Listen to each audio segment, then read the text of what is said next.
Barbers, wala kaming paki sa'yo. Promise. Pero hanggat nandiyadyaan ka sa Quadcom, sinisiraan mo yung mga Duterte na mahal ng taong bayan na naghatid ng napaka-peaceful na Pilipinas noong panahon niya, magagalit kami, sir. Magagalit kami. At huwag kang magalit na magalit kami. Kasi feeling namin mali ka. Yun lang naman yun. Freedom of speech. Malinaw po sa desisyon ng ating Korte Suprema na kapag ikaw ay kumukutya o ikaw ay nagki-criticize sa isang public official, dapat po ito ay hindi ho absolute, no? Ito ay limitado lamang sa pag-criticize sa kanyang trabahong ginagawa. Oh, di ba tinikriticize ka naman sa trabaho mo, Barbers? Kinikriticize namin yung maling opinion mo. O anong masama dun? Kinriticize ka ba namin sa itsura mo? Sa lifestyle mo? Hindi naman. Anong kinikriticize sa'yo? Anong kinikriticize sa mga congressman? Relos. Self-righteousness. Naghahanap ng butas ang mga tao sa inyo kasi kung makapagsalita kayo sa Congress, parang ang linis-linis nyo. Squeaky clean kayo. Para kayong epitome ng self-righteousness, ng pagiging mabait. Sasabihin nyo corrupt, tapos naka-luxury car kayo, bulletproof. Sasabihin nyo narco vloggers, tapos yung may mga kapamilya kayo na nababalita involved sa drugs. Di ba? Yun lang naman yun. Kinikriticize kayo saan? Magkano ng sweldo ng congressman? Tapos, wala pang 300,000 ang sweldo yata ng congressman eh. Tapos, ang relos nyo, 10 million, 20 million, 30 million. Naka-bulletproof kayo na SUV? Naka-artista van kayo? Pagkasona, yung mga damit ninyo, ang mamahal? Ayaw nyo i-criticize kayo sa ganun. Sir, mahirap Pilipinas. Kung mayaman ang Pilipinas katulad ng Amerika, Japan, Singapore, Hong Kong, kahit mag-Versace kayo habang naliligo, wala kaming paki-afford natin pare-parehas yan. Pero sir, nasa third world country tayo. Rampant ang drugs, rampant ang crime, ang smuggling, yun ang dapat na tinututukan nyo. Hindi yung mga hindi yung mga vloggers na taliwas yung opinion nila sa opinion nyo. Pero kung personal na ang papasukin, halimbawa, inaakusahan na ikaw ay isang rapist, ikaw ay isang drug lord. O sino ba nag-akusa sa'yo na rapist ka? Si Franz Castro, congresswoman yan. Child abuser. Putang ina, grabe nga kayo kung mag-akusa sa mga Duterte. Barbers, kayo nga nag-aakusa sa mga Duterte na may sindikato sila eh. Tapos pag iba hindi pwede mag-akusa sa inyo, pag kayo pwede kayo mag-akusa kahit hindi naman kayo investigative agency, kahit hindi naman kayo huwes, hindi naman kayo korte, ginajudge na yung mga Duterte na ganito, na ganyan. Pag kayo pwede, pag kayong tao hindi. Hindi nyo naman trabaho yan. Sir, mali po yan. Sir, mali po yan, Congressman. Mali po yung pananaw na yan. Kung halimbawa si Paduano sinasabi na marami siyang pinatay, sino ba mga nagsasabi nun? Mga dati niyang kasamahan sa NPA. Di ikurok niya. Ano sasabihin niya? Hindi po totoo yan. Plain and simple. May batikos sa kanya. Anong gagawin? Hindi po totoo yan. Wala pa po ako napapatay kahit isa. Di ba? Halimbawa ikaw, sinabihan ka yung kapatid mo involved sa drugs. Ano sasabihin mo? Hindi totoo yan, sir. Hindi totoo yan. Walang ganyan. Si Boying Rimulya nga, nahuli na yung anak, dininay pa eh. Yung droga eh. Di ba? Hindi daw kanila eh. Pag merong banat sa'yo, i-clear mo yun. Address mo yun. Hindi pwedeng magbabalat sibuyas ka tapos iiyak ka magtatago ka sa kapangyarihan ng contempt powers ng Congress. Ikaw ay isang murderer. Parang meron hong borderline yung sinasabing malicious intent. Na kung Hindi ba ganyan ang ginagawa nyo? You're calling the Dutertes murderers? Di ba? Ganyan din ginagawa nyo na kahit na hindi pa naman sila guilty beyond reasonable doubt sa korte ng Pilipinas, you're calling them murderers already?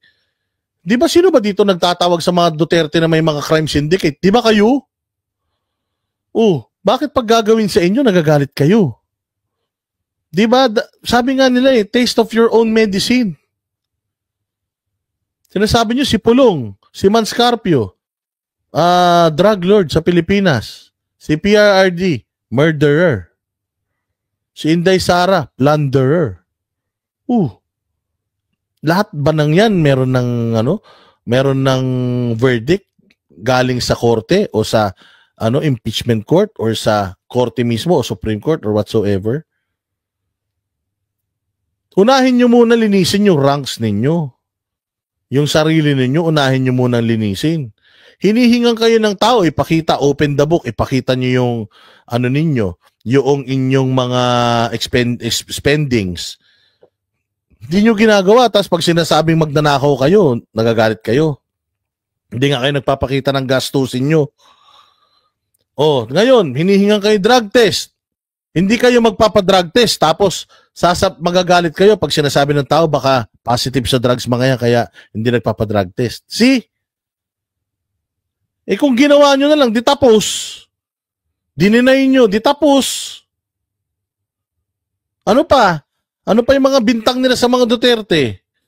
Kayo yung magaling mangbintang, sir eh. Tapos, galit na galit kayo. Pag nabibintangan kayo, hindi naman kayo mga hari. Saan slanderous na po ang tingin namin dyan. Ngayon, tignan namin kung paano natin amendahan yung ating batas tungkol dyan, Ted. Okay, sir, nauunawaan ko po where you're coming from kasi ako rin po nagmamasid doon nga Marami talagang fake news. Maraming fake news lalo na sa ni Marcos, sa yung mga grupo ni Marcos. Mantakin mo, tayo ang number 1 daw sa economy. Fake news yan. Tanginan yan, ang hirap-hirap ng Pilipinas, neck nyo. Mantakin mo, sinasabi ni Bongbong Marcos na bumaba ang crime rate. Putangin niyan, paano nangyari yun? Ang dami-daming droga na uhuli sa Pilipinas. Wala kayong nahuhuling drug lord, daming droga. Wala kayong nahuhuling smuggler, dami na smuggle, nahuhuli yung mga smuggled goods. Pag sinabi namin na mas corrupt itong administrasyon na to kaysa kay PRRD, bibigyan namin kayo ng isang sample. Nung panahon ni PRD, lahat ng mahuling luxury vehicle sa custom, dinudurog. Winawarak. Ngayon, yung mga nahuhuling luxury vehicle dyan sa customs, anong ginagawa? Ipinasusubasta. Tanungin nyo, saan napupunta pera nun? Bakit hirap na hirap pa rin tayo? Nung panahon nga ni PRD, dinudurog yung mga luxury vehicle eh. Aabot din ng bilyon yun eh. Aabot din ng hanggang 10 bilyon yung kinikita ron. Pero walang paki si PRD, dinudurog niya yun. Kasi nga, yun ang source of corruption. Para itigil na ng mga nagpapalusot dito, ng mga smuggler, yung ginagawa nila. Anong ginagawa ng administrasyon ngayon? Yung mga nakukuhang mga luxury car. Yung nakuhang yung nakuhang Bugatti na 2. Putangin na, ipinasubasta. Saan ka makakita? Ipinasusubasta nyo na hindi nyo pa nahuhuli kung sino yung nagpasok dito niyan. Tapos gusto nyo sabihin, putangin na tama kayo? O hindi ba yung Bugatti na 2 piraso? Nahuli, isinuko. Putang ina niyan. Ipiniresinta nyo ba kung sino yung nagsuko? Ikinulong nyo ba kung sino yung nang-smuggle niyan? Ipinasusubasta nyo na, pinapa-auction nyo na. Nasaan na yung may-ari niyan? Nakulong ba? Hindi ba hindi? Yun yung hinahanap namin. Accountability. Wala kayo nun eh. Tapos kapag nagalit kayo, nagalit ang tao sa inyo, magagalit din kayo sa amin? Tangin na naglulukuhan tayo eh. Tama, mali? Tama, di ba? Kayo mag-imbestiga. O panahon ni PRD, ganun, winawarak lahat yan. McLaren, Ferrari, Lamborghini, kahit ano. O, ngayon, mantakin mo hindi winawarak. Nasaan yung pera? Pinapakita nyo ba sa tao? Nasaan yung pera? Wala. Tangina, tapos magagalit kayo pag sinabi ang mga kurakot kayo? No, dito sa Quadcom, ang daming, siguro alam niyo na, 'di ba? Ang daming kumalat na fake news, 'di ba? Dito sa inyo mismo. Opo. Hindi lang kayo, hindi lang kayo, no? Marami. So, hindi maitatanggi, talagang may hugot kayo dito. Yes, Ted, ako, inamin ko naman yan. Nung ako nag-deliver ng privilege speech na sinabi ko na ako isa biktima rin ako ng fake news, no? Kailangan ko lang... Anong fake news yun, sir? Anong fake news yung naging biktima ka? Para malaman natin. Saan ba nagkamali? Kasi lagi kitang sinusubaybayan, sir. Wala kang balitang itinama. Wala kang inaddress na balita sa'yo. Ang ina-address mo lang is, hindi totoo yung sinasabi nyo na pinupolitika namin yung mga Duterte. Yun lang. Pero ang daming binabato sa'yo. Unang-una, yung kapatid mo daw di umano na involved sa droga. Did you ever correct it? Address it? Hindi. Yung dati, galit na galit ka, tawan-tuwa ka sa war on drugs. Sabi mo pa nga pwedeng gawing model ng ibang bansa yun. Di ba, ang tanong sa'yo ng tao, sir, bakit nagbago ka ng tono? Okay naman sa'yo dati. Hindi mo rin sinagot yun. Wala. Di ba? O ano yung sinasabi mo na fake news ka ng tao? Address natin. Kasi baka mamaya, mali naman talaga yung binabato nila sa'yo. O i-correct natin sila, di ba? Sabihin yan, nang sa ganon, malaman po ng ating mga kababayan na wala pa nang pinipili itong mga fake news. Hindi guys, ang lagi yung palusot nitong mga vloggers na ito, na narco-vloggers na ito, sinasabi nga... narco-vloggers ha? O kita mo, sino ang nagkakalat ng maling impormasyon? Di ba ikaw? Sinong mga narco-vloggers yan? When you say narco-vloggers, dapat meron ka na listahan yan, sir. Dapat pati may preba ka na may mga narcotic people or involved sa drugs na mga tao nagpapasweldo sa mga to. Kasi tinatawag mo na silang narco-vloggers eh. Hindi ba mali yan, sir? Na tinatawag mo na silang ganun, wala ka pa namang ebidensya? Sino dito fake news, sir? Kami o ikaw? Narco-vloggers? Pogo-vloggers? Dinidiscredit mo lang yung mga vloggers sa Pilipinas kasi hindi sila pabor sa mga pinagagagawa mo. Sabi nga ni isa nabasa ko sa social media na kapag ikaw pinatawag dito sa Congress, use it as a badge of honor. Ibig sabihin ano sila sa'yo? Sapul na sapul sila, butthurt sila sa sinasabi mo. Kaya pinatawag ka nila dyan. So ako, papuntahin mo dyan, I will accept my fate. Makukulong tayo dyan. Sigurado, lahat ng ipapatawag nila dyan na mga vloggers against them, sigurado ako, makakatikim talaga ng contempt, makakatikim talaga ng selda dyan sa Kongreso. Kaya ako nananawagan ako sa mga kapwa ko vloggers, mas lalo wag tayo titigil. Masarap magpaka-martir sa bayang Pilipinas. If yung pagkukulong nila sa atin na mga naghatid lang naman ng kanilang saloobin will trigger a change dito sa bayang Pilipinas, so be it. Napakasarap mamatay sa bayang Pilipinas. Napakasarap magsakripisyo sa bayang Sinilangan. Kaya huwag kayong matatakot. Huwag kayong matatakot. Pag pinatawag kayo dyan, it's a badge of honor. Ibig sabihin, nasaktan sila sa mga pinagsasasabi ninyo. Pag pumunta kayo dyan, kung sino man ang ipapatawag dyan, magdala na kayo ng mga gamit ninyo. Dahil the way Barbers is talking right now, sigurado siya na narco-vloggers kayo. Kaya kayo ipatatawag dyan dahil sa isip niya, binayaran na kayo ng mga narcotics. Binayaran na kayo ng mga drug lords sa Pilipinas. Ayon ang sinasabi niya, these narco-vloggers So ibig sabihin, lahat ng ipatatawag niya dyan, ang treatment niya, narco-vloggers na kayo. So i-expect nyo na yan na pag pinatawag kayo, magdala na kayo ng ng mga gamit. Sabi dito, pag pinatawag kayong pumunta, hindi pwede yun. Pag di ka nagpunta, kulong ka dyan. Kulong ka dyan. So ibig sabihin, pag nagpatawag talaga ito si Sir, nasa listahan na kayo ng narco-vloggers niya.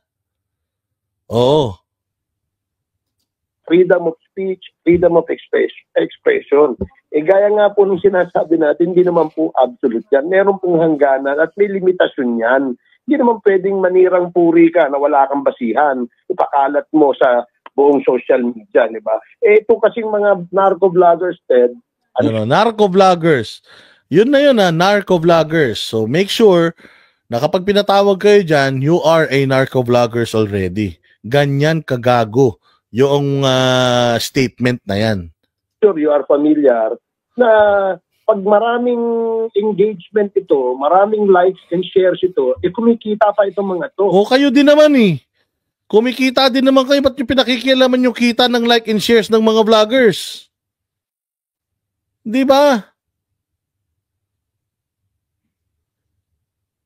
Pinakikialaman ba na, tsaka taga-gobyerno ba kami? Private kami. Kung kumita man kami sa mga pinaggagawa namin, wala kayong paki. Hindi pera ng gobyerno yung pinambabayad sa amin. Ang dami nga binabayaran ng gobyerno ng mga vlog. Si Makagago umamin. Barbers, umamin si Makagago, binayaran siya. Siya daw ang highest paid na mga vloggers ng gobyerno. Kaninong pera yun? Sa nagbayad sa kanya o sa taong bayan? Tama, mali.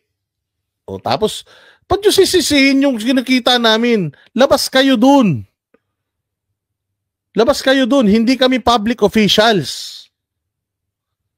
Pwede mo kami murahin araw-araw, bahala ka sa buhay mo. Hindi kami masasaktan. Pero pag minura ka namin, huwag kang balat sibuyas. So kung aninirang puri sila, nagiging controversial yung kanilang mga post, kumikita pa itong mga ito. Kaya tuntua ito. Kaya nga, kumikita. Kung halimbawa man kumita ang vloggers, anong paki mo? That's none of your business. Inggitero ka kapag ka ganun. Kapag marami nagpapakulay dito, ibig sabihin naiinggit ka. para ka talaga yung mga vlogger sa kabila. Pag marami nagpapakulay dito, naiinggit. Labas ka na dun, sir. Hindi mo na trabaho yun. Kung kumikita man yung vlogger, dahil sa ginagawa niya, labas ka na dun. Now, question is, tama, mali yung sinasabi ng vlogger. Kung mali, deny it. Kung tama, di manahimik ka. Say plain and simple. Gigil ito kapag ito ay nagpapahayag ng mga fake news. Opo. Sige. So, ano po ang balak ho ninyo dito? Kailan kaya ito? At anong mga komite ang posible pong humawak sa pagdinig? Well, doon po sa resolution na inihain namin bago po mag-break ang Kongreso sa Christmas break, nirefer po itong resolution na ito sa tatlong committee po Committee on Public Information. So tatlong komite. So tatlo na naman yung committee chairman dyan. Parang Quadcom yan. Yung Quadcom, 4 na committee. So ito tatlo, Tricom. Wow. Pucha, ilang buwan to. Pagka ganito na naman. Ilang buwan na hearing na naman yan. Gaano kalaking gastos na naman yan? Imagine. Committee on Information Technology at saka Committee on Public Order.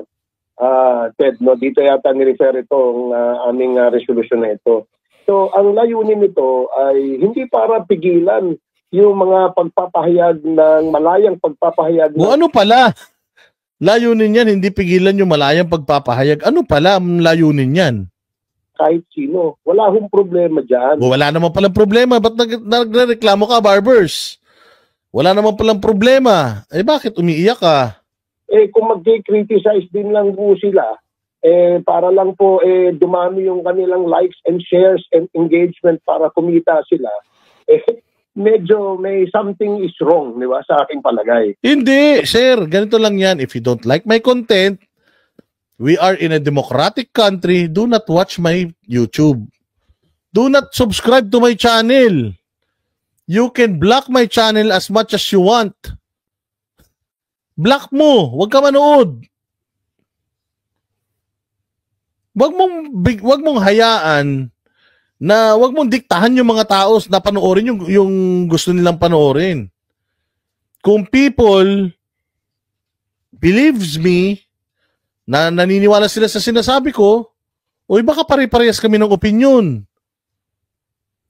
Kung ayaw mo sa sinasabi ko, feeling mo hindi walang kwenta yung mga komentaryo ko, di unsubscribe. Di mag-subscribe ka doon sa gusto mong panoorin. Kung masyado kang makajos, mag-subscribe ka doon sa mga religious channel.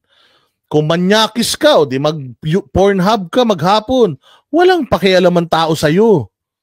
Huwag mong turuan ng taong panoorin yung mga gusto nilang panoorin. Huwag mong bayaan, huwag kang maging diktador. Hindi ikaw ang magsasabi whether yung pinanonood ko is makakasama sa akin o hindi. Ang makakapagsabi lang yan na makakasama sa akin yung pinapanood ko, ako mismo, ako nakakaramdam nun eh. Huwag ka kasing Facebook ng Facebook, huwag ka kasing nood ng YouTube, barbers, para hindi ka nasasaktan. So, dapat masilip ng mabuti, magkaroon ng regulatory framework itong paggamit ng social media. Alam mo, Ted, gagaya niya, no, na sinasabi natin, kung gagamit din lang kayo ng social media at para magpahayag kayo ng inyong saloobin o opinion sa mga issue, di ba? Iwasan niyo yung paninirang puri.